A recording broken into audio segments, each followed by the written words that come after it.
Okay, so it's been a while since I made my last video, and from this, I shall be making a series of videos where I shall be discussing the mainly the class 11 and 12 NCERT topics of biology. So, the first thing that is primarily concerned with the syllabus is the physiology part. There are generally plant physiology and animal physiology দুটেই আছে. So let's begin with the animal physiology at first. And animal physiology, or more commonly known as human physiology. So first of all, we need to understand what is actually physiology বা শরীরবিদ্যা বললে কি বুঝি আমরা. Generally যে কোনো একটা organism, সে plant হোক বা অ্যানিমেল হোক, ওর বডিটা নর্মালি ফাংশন করার জন্য বডির ভিতরে যে যে সিস্টেম ঠিকমতো কাজ করতে লাগে, যেটা না করলে শরীরটা ঠিকমতো চলে না, সেই সিস্টেমটার অ্যাকচুয়ালি থরো স্টাডি হলো ফিজিওলজি. ঠিক আছে?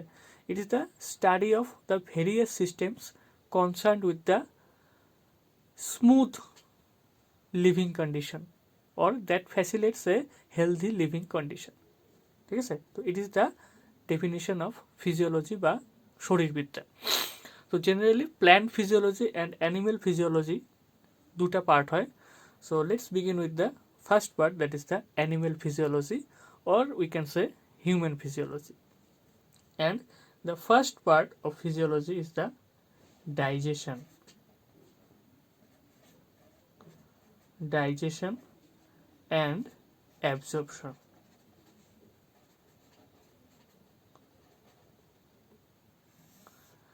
সো এটা হলো শোষণ আর পাচন, পাচন ও শোষণ. ঠিক আছে?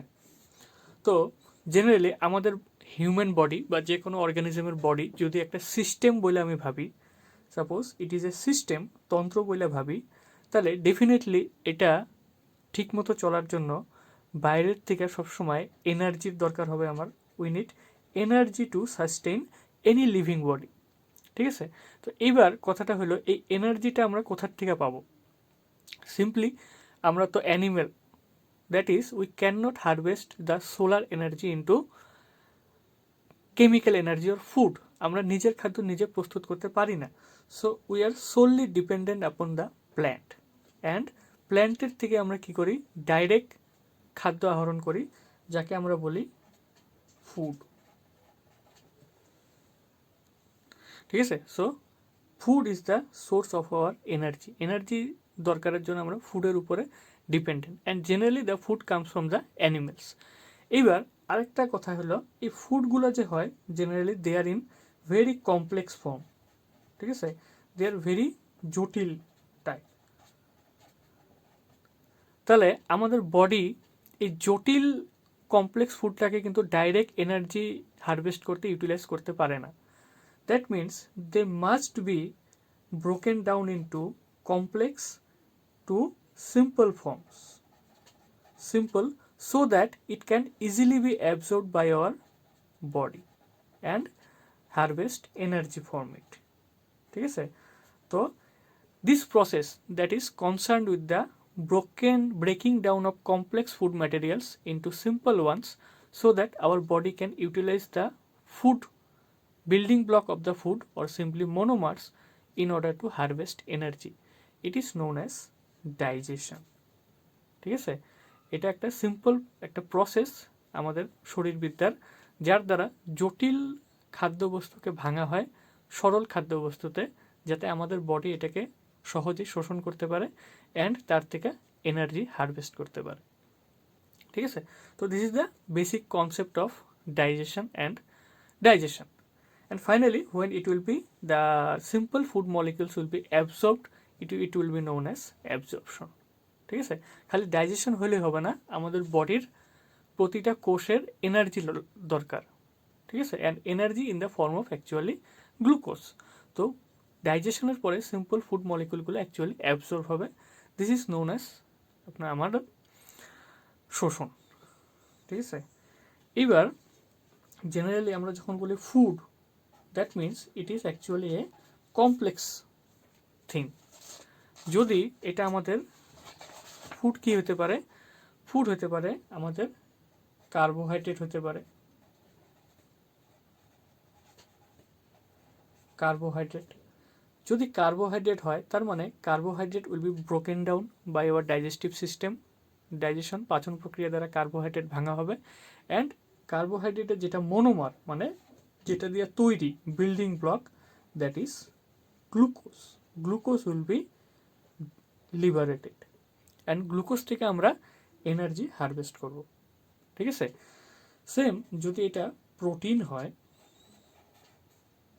প্রোটিন হয় ডেফিনেটলি প্রোটিনের যেটা building block it is amino acid.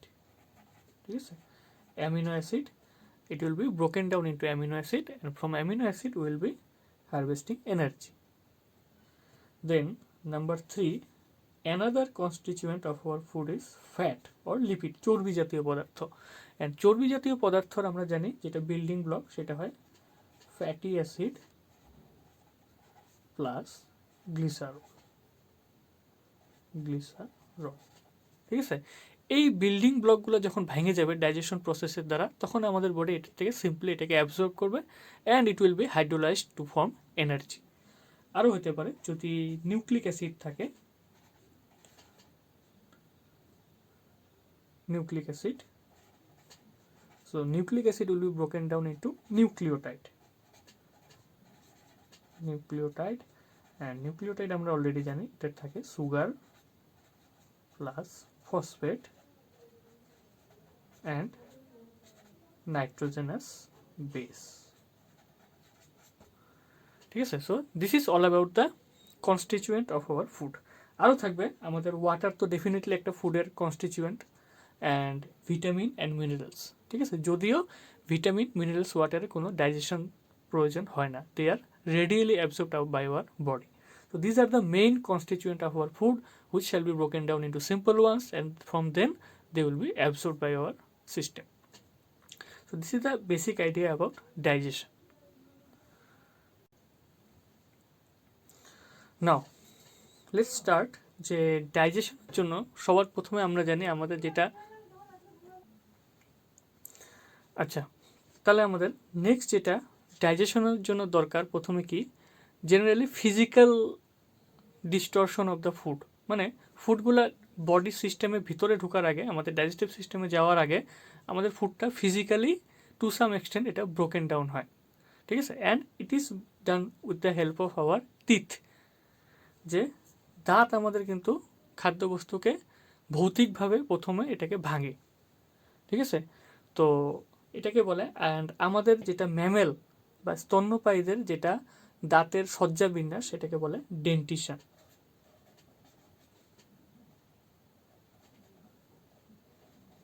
Dentition. ঠিক আছে, অ্যাকর্ডিং টু এনসিইআরটি এখানে কয়েকটা টার্ম মনে রাখতে লাগবে আমাদের। সবার প্রথম আমাদের যেটা টিথ, হ্যাঁ দাঁত, সেটাকে বলে thecodont, thecodont. Why it is known as thecodont? Because আমাদের যেটা স্তন্যপায়ীদের যেটা টিথ সেটা কিন্তু আমাদের যেটা বোন, হ্যাঁ চোয়ালের যেটা হাড্ডি সেটার ভিতরে ঢোকানো থাকে, এমবেডেড থাকে। ঠিক আছে, দ্য টিথ আর এমবেডেড বা ঢোকানো, embedded into the jawbone. ঠিক আছে, so this is the dentition. আরেকটা টার্মিনোলজি আমাদের ডেন্টিশনটা, এটাকে বলে ডাইফায়োডন্ট। ওয়াই? বিকজ আমাদের টোটাল একটা ম্যামেলের সবসময় দুইটা সেট অফ টিথ থাকে, একটাকে বলে বেবি টিথ অ্যান্ড আফটার মানে 12 বছরের মধ্যে they are replaced by the adult teeths. ঠিক আছে, that is why since life সাইকেলে টোটাল দুই সেট অফ দাঁত থাকে, that is why it is known as diphyodont. So 2 sets of teeth in the life cycle. একটাকে বলে baby, একটাকে বলে অ্যাডাল্ট। ঠিক আছে। এবার জেনারেলি আমাদের অ্যাডাল্ট যখন টিথ থাকে তখন থাকে 32 নাম্বার, অ্যান্ড বেবি টিথ যেটা থাকে সেটা হয় জেনারেলি 20 নাম্বার। ঠিক আছে। অনেক সময় এটার সাথে অ্যাক্সেসরি কিছু টিথ থাকতে পারে যেটাকে বলে উইজডম টিথ, যেটা হলে ব্যথা হয়, wisdom teeth, and it's number is generally 4. So this is about the dentition of the mammals or humans. So এইবার আমাদের দেখতে লাগবে যে একটা হিউম্যান বা ম্যামেলসের, অ্যাকচুয়ালি হিউম্যানের ডিফারেন্ট টাইপ অফ টিথগুলো কী কী, ঠিক আছে, বা ডেন্টিশন বা ডেন্টাল ফর্মুলাটা কী। তো এটা জেনারেলি এইভাবে হয়। তো এখানে আমার জটাকে আঁকতে লাগবে।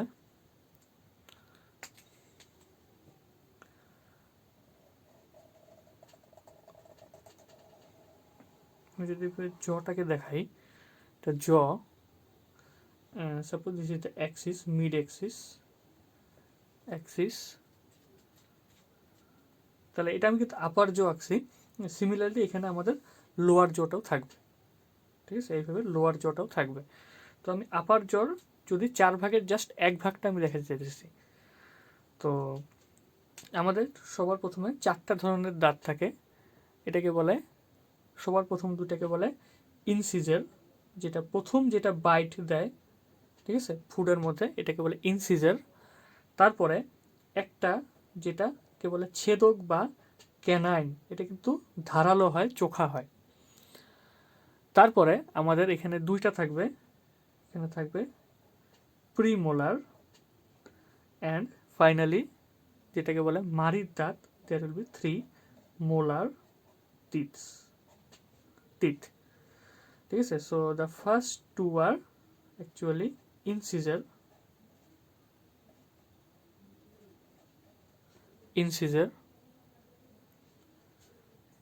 ইনসিজার বা এটাকে বলে কৃন্তক। তারপরে এটাকে বলে ক্যানাইন বা এটাকে বলে ছেদক। তারপরের দুটা এটাকে বলে প্রিমোলার,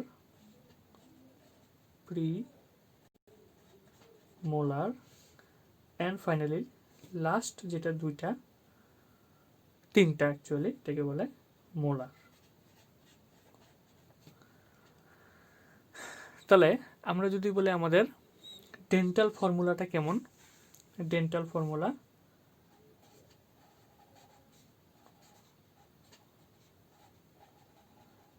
ফর্মুলা সিম্পলি মিন করে এটাই যে আমাদের টাইপ অফ টিথ কয়টা করে থাকে, ঠিক আছে। That means incisor, canine, premolar and molar. এটা আপার জো অ্যান্ড লোয়ার জো সেম, ঠিক আছে। তাহলে এটাও হবে ইনসিজার, ক্যানাইন, প্রিমোলার, মোলার। তাহলে আমাদের কয়টা থাকবে, ইনসিজার থাকবে 2টা, ক্যানাইন 1টা, প্রিমোলার থাকবে 2টা, অ্যান্ড মোলার থাকবে 3টা। Similarly with the case of lower jaw also.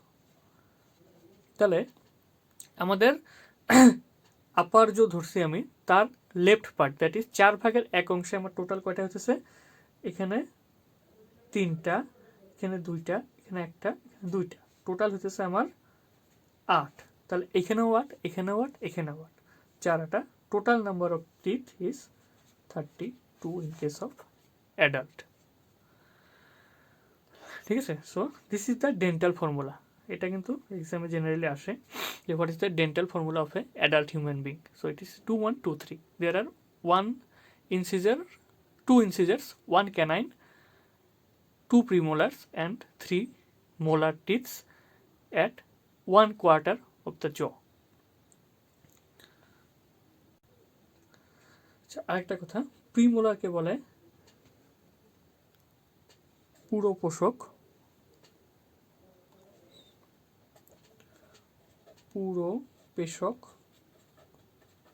And মোলারকে বলে পেশক বাংলাটা।